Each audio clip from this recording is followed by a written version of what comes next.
All right, everybody.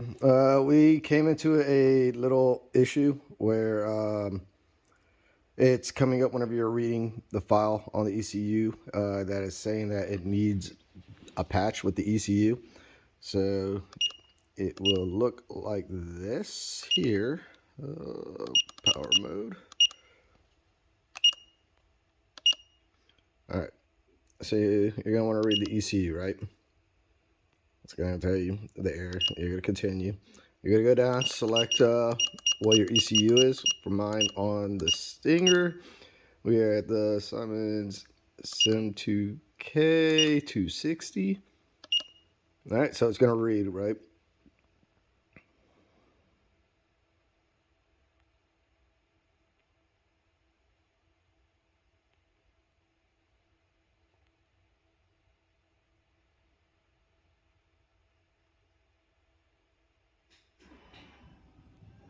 You're going to get this error here. The vehicle has not been patched. Please try again after applying. All right, so I take mine into my. There, you're going to want to put it into your computer. And you're going to bring up the EK1 Lite. And then you're going to go over here to your maps.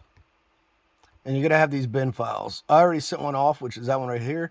This is the latest one. But what you're going to do is you're going to take the file and you're going to want to send it to Nathan over at Sixth Element. And what he's going to do is unlock it for you so you can be able to read it. And you will need to provide the VIN number in the email as it does not come with it in the file. But he'll get back to you and send it back for you to put into